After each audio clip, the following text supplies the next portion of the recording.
الحمد لله نحمده ونستعينه ونستغفره ونؤمن به ونتوكل عليه ونعوذ بالله من شرور أنفسنا ومن سيئات أعمالنا من يهده الله فلا مضل له ومن يضلله فلا هادي له ونشهد أن سيدنا ومولانا محمدا عبده ورسوله أما بعد فأعوذ بالله من الشيطان الرجيم ما كان محمد أبا أحد من رجالكم ولكن رسول الله وخاتم النبيين وكان الله بكل شيء عليما وقال رسول الله صلى الله عليه وسلم إنه سيكون في أمتي 30 كذابون كلهم يزعم أنه نبي وأنا خاتم النبيين لا نبي بعدي أو كما قال النبي صلى الله عليه وسلم۔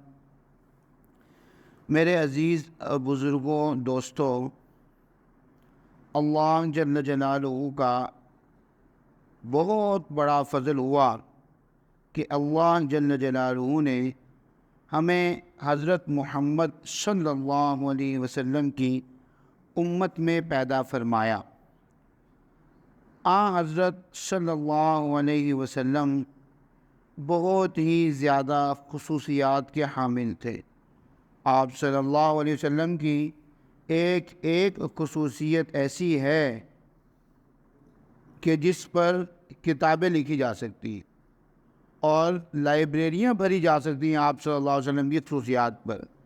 آپ کے اخلاق دیکھیں، آپ کی عادات دیکھیں، آپ صلی اللہ علیہ وسلم کی عبادات دیکھیں، آپ صلی اللہ علیہ وسلم کی تعلیمات دیکھیں، آپ صلی اللہ علیہ وسلم کی زندگی کو دیکھیں، گھر کی زندگی کو دیکھیں، باہر کی زندگی کو دیکھیں، شاگردوں کے ساتھ کیسا معاملہ تھا اس کو دیکھیں، اپنے بزرگوں کے ساتھ کیسا معاملہ تھا اس کو دیکھیں، نبوت سے پہلے جو زندگی تھی اس کو دیکھیں، نبوت کے بعد جو زندگی تھی اس کو دیکھیں۔ کریمانہ اخلاق تھے، غصے پہ قابو تھا، طریقہ تعلیم تھا۔ اتنی آپ صلی اللہ علیہ وسلم کی زندگی کی جہات ہیں کہ ان کے اوپر کتابوں کی کتابیں لکھی جا سکتی ہیں اور لائبریریاں بھری جا سکتی ہیں، اور آپ صلی اللہ علیہ وسلم کی تمام صفات کو بیان کرنا یہ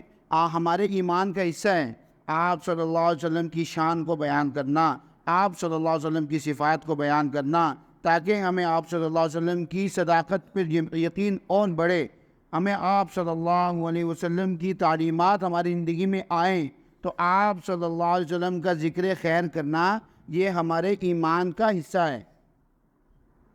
تو اور ظاہر ہے کہ ہم جب بھی بات کرتے ہیں تو آپ صلی اللہ علیہ وسلم کی سنت سے اس کے اندر وہ سنت ہی کی بات ہوتی ہے۔ ہماری کوئی بھی بات آپ صلی اللہ علیہ وسلم کی حدیث کے بغیر نامکمل ہوتی ہے۔ چنانچہ آپ دیکھتے ہیں کہ قرآن پاک کی آیت جب پڑھی جاتی ہے تو ساتھ میں رسول اللہ صلی اللہ علیہ وسلم کی حدیث بھی تلاوت کی جاتی ہے۔ تو کیا مطلب ہوا کہ آپ صلی اللہ علیہ وسلم کی زندگی کے گوشے ہمارے لیے زندگی کے مختلف گوشوں میں رہنمائی ہے۔ لیکن آج آپ صلی اللہ علیہ وسلم کی جس صفت پر بات کرنا مقصود ہے وہ آپ صلی اللہ علیہ وسلم کی صفت ختم نبوت ہے۔ ختم نبوت کی جو آپ صلی اللہ علیہ وسلم کو اللہ تعالیٰ نے یہ صفت عطا فرمائی ہے، یہ بھی بہت بڑی صفت، یہ آپ صلی اللہ علیہ وسلم کی بہت بڑی فضیلت ہے۔ دیکھیں، اللہ جل جلالہ نے جب اس دنیا کی تعمیر کا، اس دنیا کو یعنی آگے چلانے کا ارادہ کیا، تو جیسے ہی انسانیت کا سلسلہ شروع کیا، ساتھ ہی نبوت کا سلسلہ بھی شروع کر دیا۔ چنانچہ ہم دیکھتے ہیں کہ پہلے نبی جو پہلے انسان تھے وہی پہلے نبی بھی ہیں، جو پہلے انسان ہیں وہی حضرت آدم علیہ السلام پہلے نبی بھی ہیں۔ تو کیا ہوا کہ اللہ جل جلالہ نے جب سے انسانیت کا آغاز کیا تو تو اسی وقت سے نبوت کا بھی آغاز کر دیا، اور نبوت کا سلسلہ چلتا رہا، انسانیت کا سلسلہ بھی پھیلتا رہا، آدم علیہ السلام کی اولاد، پھر اولادوں کی اولاد، اولادوں کی اولاد، اور وہ سارا سلسلہ چلتا رہا اور دنیا بہت پھیل گئی، اور اسی طرح نبیوں کا سلسلہ بھی آتا رہا۔ اچھا، اللہ نے اتنے زیادہ نبی بھیجے ہیں، کسی نبی نے یہ دعویٰ نہیں کیا کہ میں آخری نبی ہوں، بلکہ اکثر نبی اپنے بعد میں آنے والے نبیوں کی بشارت دیتے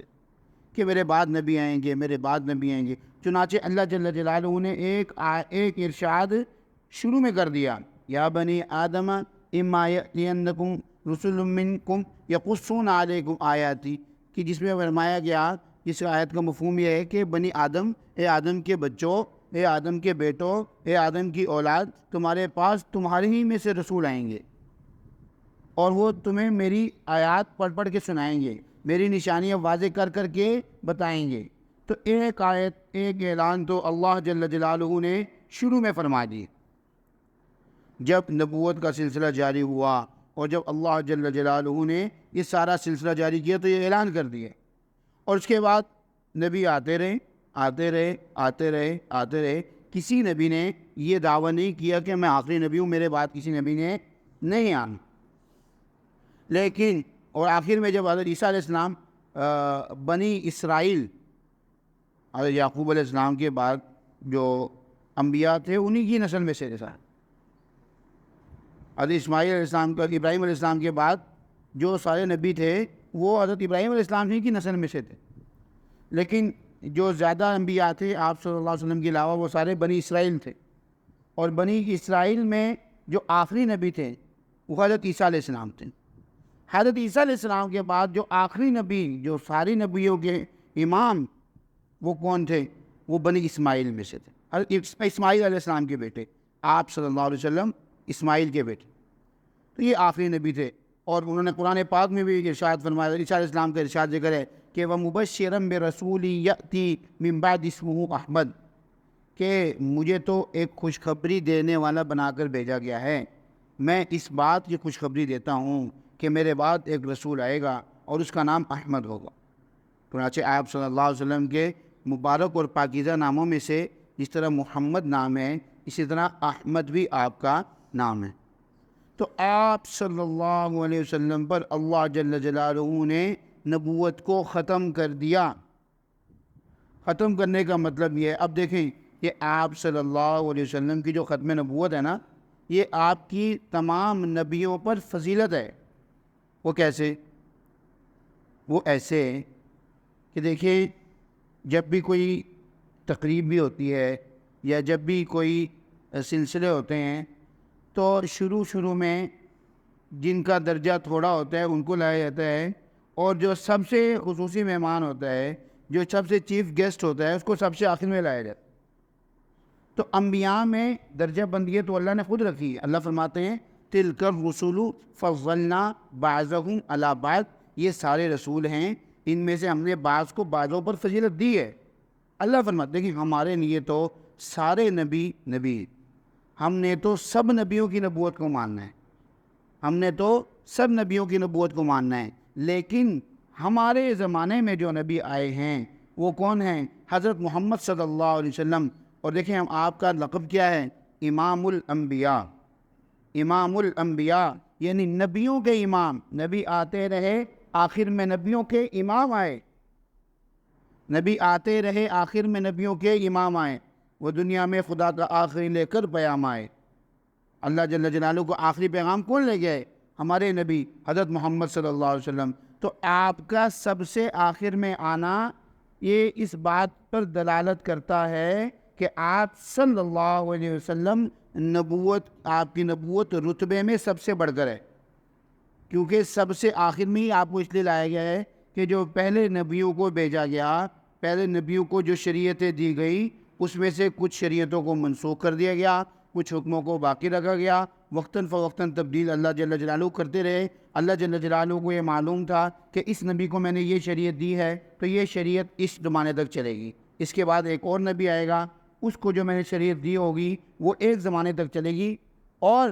آخر میں جب اللہ کو یہ پتہ تھا کہ میں محمد کو بھیجوں گا، صلی اللہ علیہ وسلم کو بھیجوں گا، تو کیا ہوگا؟ یہ آخری نبی ہوں گے اور یہ قیامت تک کے لیے نبی ہوں گے۔ تو آپ صلی اللہ علیہ وسلم کی نبوت سب سے زیادہ، آپ صلی اللہ علیہ وسلم کا رتبہ سب سے زیادہ، اور یہ ختم نبوت کا عقیدہ ایسا ہے کہ جو ضروریات دین میں سے ہے، ضروریات دین میں سے ہونے کا مطلب یہ ہے، میں خلاصہ اس کا مفہوم عام سمجھا دیتا ہوں، کہ سب کو پتہ ہے، اور آپ صلی اللہ علیہ وسلم کی یہ دینی بات ہونا، جیسے نماز اتنی عام ہے نا، تو آپ سب کو پتہ ہے نا کہ نماز فرض ہے، مسلمانوں پہ نماز فرض ہوتی ہے، اسی طرح سب کو یہ بھی پتہ ہے کہ آپ صلی اللہ علیہ وسلم آخری نبی ہے۔ کوئی آدمی آپ صلی اللہ علیہ وسلم کی نبوت کا انکار کرے گا، کسی بھی درجے میں کرے گا جو کہ انکار سمجھا جائے، تو وہ اسلام کے دائرے سے خارج ہو۔ یہ عقیدہ ختم نبوت قرآن کریم کی تقریباً 100 آیتوں سے ثابت، اور تقریباً 200 احادیث مبارکہ سے ثابت ہے، اور ان میں سے ایک آیت ابھی میں نے آپ کے سامنے تلاوت کی۔ اللہ جل جلالہ نے واضح الفاظ میں ارشاد فرمایا، ما کان محمد ابا احد من رجالکم، کہ محمد نہیں ہیں تم میں سے بالغ مردوں میں سے کسی کے باپ نہیں ہیں، یعنی آپ صلی اللہ علیہ وسلم کی جتنی اولاد تھی وہ نابالغی کی حالت میں فوت ہو۔ یہ آپ صلی اللہ علیہ وسلم کی جو اولاد تھی، قاسم اور ابراہیم آپ کے دو بیٹے تھے، جو نرینہ اولاد تھی، جو لڑکے تھے وہ دو تھے، قاسم اور ابراہیم، یہ دونوں بچپن ہی میں فوت ہو گئے، اور آپ صلی اللہ علیہ وسلم کی جو صاحبزادیاں ہیں وہ تو بعد میں بھی رہیں، لیکن جو لڑکے تھے وہ بچپن میں نابالغی کی حالت میں فوت ہو گئے۔ تو اللہ جل جلالہ فرماتے ہیں کہ محمد صلی اللہ علیہ وسلم تمہارے بالغ مردوں میں سے کسی کے باپ بھی، یعنی کہ ان کا کوئی بالغ بچہ نہیں تھا۔ ہاں، آپ ہمارے نبی ہیں، آپ ہمارے حقیقی باپ نہیں ہیں، حکم کے لحاظ سے جیسے ہم اس کا باپ سے بھی زیادہ رتبہ ہے، ویسے شرعی لحاظ سے تو آپ صلی اللہ علیہ وسلم کا رتبہ باپ سے بھی بڑھ کر ہے، لیکن حقیقی باپ جیسے ہوتا ہے وہ تو نہیں ہے۔ اور یہ اللہ فرما رہے ہیں، ما کان محمد ابا احد من رجالکم ولکن رسول اللہ، لیکن وہ اللہ کے رسول ہیں، وہ خاتم النبیین، اور خاتم النبیین ہیں، یعنی آپ صلی اللہ علیہ وسلم آخری نبی ہیں، آپ صلی اللہ علیہ وسلم کے بعد کسی نبی نے نہیں آنا۔ بہت واضح آیت ہے، انتہائی واضح آیت ہے، اور اس سے بھی زیادہ واضح حدیث بھی ہے۔ آپ صلی اللہ علیہ وسلم کی حدیث مبارکہ کا مفہوم ہے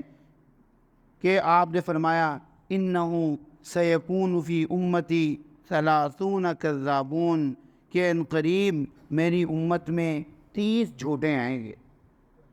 30 جھوٹے آئیں گے، کلہم یزعم، ہر ایک یہ خیال کرے گا، ہر ایک یہ دعویٰ کرے گا کہ انہو نبی، کہ وہ کہے گا میں نبی ہوں، لیکن دیکھو انا خاتم النبیین، میں آخری نبی ہوں، لا نبی بعدی، میرے بعد کسی نبی نے نہیں آنا۔ ہر ایک یہ دعویٰ تو کرے گا کہ میں آخری نبی ہوں، لیکن تم تو دیکھ لینا، تم خیال رکھنا کہ میرے بعد کسی نبی نے نہیں آنا، تم نے ان کی باتوں میں نہیں آنا، تم نے میری بات کو یاد رکھنا ہے کہ میں آخری نبی ہوں، میرے بعد کسی نبی نے نہیں آنا۔ حضرت علی رضی اللہ تعالیٰ عنہ آپ صلی اللہ علیہ وسلم کے چچا ابو طالب کے بیٹے تھے، اور چچا کا بیٹا بھائی ہی ہوتا ہے، تو آپ صلی اللہ علیہ وسلم کو حضرت علی سے محبت تھی۔ یہ ہم پہلے بھی بیان کر چکے ہیں کہ آپ نے فرمایا کہ جو مجھ سے محبت کرتے ہیں تو وہ علی سے بھی محبت کرتے ہیں۔ یہ نہیں ہو سکتا کہ ایک آدمی یہ کہے کہ میں نبی سے تو محبت کرتا ہوں، علی سے نہیں کرتا، یہ نہیں ہو سکتا۔ نبی سے محبت کرے گا تو علی سے بھی محبت کرے۔ حضرت علی رضی اللہ تعالیٰ عنہ کو آپ صلی اللہ علیہ وسلم نے فرمایا کہ انت منی بمنزلت ہارون من موسیٰ، اے علی میرا اور تمہارا رشتہ ایسا ہی ہے جیسا کہ موسیٰ اور ہارون کا تھا، یعنی جیسے موسیٰ کے بھائی ہارون تھے اسی طرح تم میرے بھائی ہو، چچا زاد بھائی ہو، میرے بھائی ہو،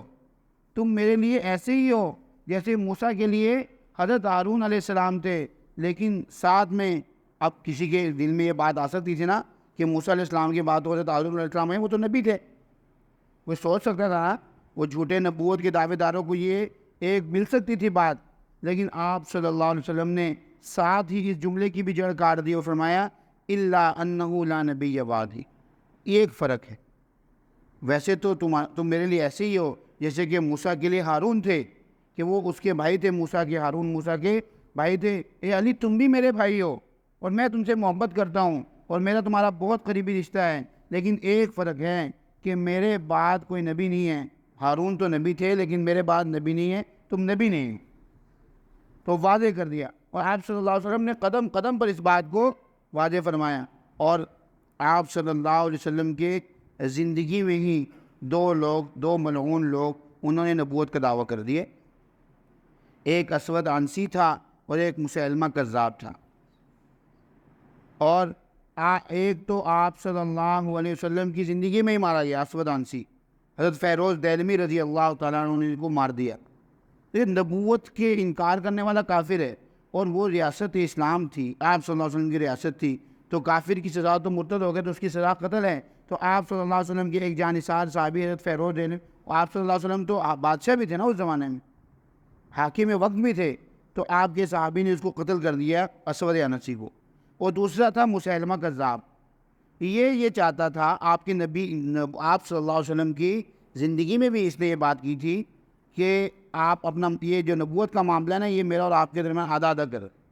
آپ کے ہاتھ میں ایک چھڑی تھی، آپ نے فرمایا یہ تو مجھ سے نبوت کی بات کر رہا ہے، اگر یہ میرے ہاتھ میں جو چھڑی ہے اگر یہ مجھ سے اس کو بھی آدھا آدھا کرنے کا مطالبہ کرے تو میں اس کو یہ بھی نہ دوں، کیونکہ نبوت، ختم نبوت میں آپ کا کوئی شریک نہیں، جس طرح خدائی میں اللہ کا کوئی شریک نہیں ہے، اس طرح ختم نبوت میں آپ کا کوئی شریک نہیں ہے۔ کوئی کسی قسم کی نبوت کا دعویٰ کرے تو وہ یقیناً جھوٹا ہے اور کافر۔ اور جس طرح سچے نبی کو ماننا ضروری ہے، اس طرح جھوٹے نبی کا انکار کرنا بھی ضروری ہے۔ سچے نبی کو جو نہیں مانے گا تو وہ کافر ہوگا، اس طرح جو جھوٹے نبی کا انکار نہیں کرے گا وہ بھی کافر ہو۔ تو یمامہ کے میدان میں پھر صحابہ کرام نے مسیلمہ کذاب سے لڑائی کی، اور مسیلمہ کذاب کا کیا دعویٰ تھا کہ آپ کے بعد میں نبی ہوں۔ اچھا، اس زمانے میں تھوڑا سا منظر یہ تھا کہ آپ صلی اللہ علیہ وسلم اس دنیا سے پردہ فرما چکے تھے، اللہ کے پاس چلے گئے تھے، اور فتنے سر اٹھا رہے تھے۔ جب ایک بڑا بڑا چلا جائے تو کچھ وقتی طور پر بونچال آتا ہے اور بندہ سمجھتا ہے کہ میں بڑا بن جاؤں گا۔ وہ بونچال آیا، خلافت حضرت ابوبکر صدیق رضی اللہ تعالیٰ کے پاس تھی۔ اب ایسے موقع پہ جب بہت سے محاذ سر اٹھائے کھڑے تھے، حضرت ابوبکر صدیق رضی اللہ تعالیٰ عنہ نے یمامہ کے میدان میں مسیلمہ کذاب کے خلاف لشکر بھیجا، اور 600 حفاظ صحابہ کرام اس میں شہید ہوئے، 600 حافظ صحابہ۔ اس وقت قرآن پاک لکھا ہوا تو نہیں تھا، سینوں میں ہی تھا۔ بعد میں جن کے سینوں میں، اس کے بعد پھر یہ واقع ہوا کہ حضرت عمر رضی اللہ عنہ نے کہا کہ اب تو ہم نے قرآن پاک سینوں میں محفوظ ہے، لیکن صحابہ تو جا رہے ہیں، بعد والے زمانے میں لوگوں کے پاس قرآن کیسے آئے گا؟ تو اس کے بعد پھر قرآن پاک کی کتابت کا فیصلہ ہوا، قرآن پاک بعد اس کے بعد لکھا گیا، اس سے پہلے لوگوں کے سینوں میں موجود تھا۔ 600 صحابہ کرام جو حافظ تھے وہ اس میں شہید ہوئے اس لڑائی میں۔ تو صحابہ کرام کو بھی پتہ تھا کہ نبی کے بعد جو نبوت کا دعویٰ کرے گا وہ ایمان سے خارج ہے، جو اس کا ساتھ دیں گی وہ بھی ایمان سے خارج۔ تو آج ہمارا بھی یہی عقیدہ ہے، الحمدللہ ہم مسلمان ہیں، اور ہم آپ صلی اللہ علیہ وسلم کی ختم نبوت کے قائل ہیں، ہم آپ صلی اللہ علیہ وسلم کی ختم نبوت کے محافظ ہیں، ہم آپ صلی اللہ علیہ وسلم کی ختم نبوت کے اوپر اٹھنے والے ہر اعتراض کا جواب دینے کے لیے بیٹھے ہوئے ہیں، ہم آپ صلی اللہ علیہ وسلم کی ختم نبوت میں رکھنا ڈالنے والے ہر دشمن کا مقابلہ کرنے کے لیے تیار ہیں، چاہے وہ دشمن پارلیمنٹ میں آئے، چاہے وہ دشمن عدالت میں آئے، چاہے وہ دشمن کہیں بھی آئے، مسجد میں آئے، بازار میں آئے، جہاں بھی آئے۔ الحمدللہ ہمارے پاس اسلام کے ایسے دلائل موجود ہیں کہ جس کے سامنے کوئی نہیں ٹھہر سکتا۔ تو ہم آپ صلی اللہ علیہ وسلم کی ختم نبوت کی حفاظت کرنے کے لیے اپنے آپ کو ہر وقت تیار سمجھیں، اور قادیانی جو آپ صلی اللہ علیہ وسلم کے بعد ایک نبی کو مانتے ہیں اور وہ اپنے حقوق اقلیتوں والے مانتے ہیں، تو اس سلسلے میں ایک بات عرض کرتا ہوں کہ دیکھیں، اقلیت ان لوگوں کو کہتے ہیں جو عقل کہتے ہیں کم کو نا، یعنی کہ جو لوگ کم تعداد میں ہیں وہ اقلیت ہیں، اور جو لوگ زیادہ تعداد میں وہ اکثریت ہیں۔ تو پاکستان میں اکثریت کن کی ہے؟ مسلمانوں کی ہے۔ تو جو غیر مسلم ہیں وہ ساری اقلیتیں ہیں، عیسائی بھی اقلیت ہے، ہندو بھی اقلیت ہے، اور یہودی بھی اقلیت ہے، اور قادیانی بھی چونکہ غیر مسلم ہے تو اقلیت ہے۔ تو اقلیتوں کے جو حقوق آئین پاکستان میں دیے گئے ہیں وہ ان اقلیتوں کے لیے جو اپنے آپ کو اقلیت تسلیم کرے. جو عیسائی اپنے آپ کو اقلیت تسلیم کرتے ہیں، چنانچہ ان کے حقوق ہیں، ان کے لیے اسمبلی میں بھی سیٹیں ہیں، ان کے لیے جو ہے اقلیتی بورڈ میں بھی سیٹیں ہیں، ان کے لیے مختلف مواقع پہ مختلف وہ موجود ہیں انتظامات. لیکن قادیانی جب اپنے آپ کو غیر مسلم تسلیم ہی نہیں کرتے تو ان کو پھر اقلیتوں والے حقوق بھی نہیں ملیں گے. اقلیتوں کے حقوق اس کے لیے جو پاکستان کے آئین کو تسلیم کرے، اور قادیانی اگر پاکستان کے آئین کو تسلیم کریں گے تو پہلے قدم پر یہ تسلیم کریں گے کہ وہ کافر ہیں. چونکہ وہ اپنے آپ کو کافر ہی نہیں سمجھتے تو اس کا مطلب ہے جیسے وہ اللہ کے آئین کو نہیں مانتے، اسی طرح وہ قرآن کے آئین کو اور پاکستان کے آئین کو بھی نہیں مانتے. جب پاکستان کے آئین کو ہی نہیں مانتے تو اقلیتوں کو حقوق کس نے دیے ہیں؟ آئین پاکستان نے دیے ہیں. تو آئین پاکستان ہی کو نہیں مانیں گے تو اپنے حقوق کو بھی نہیں مانیں گے. وآخر دعوانا الحمدللہ رب العالمین.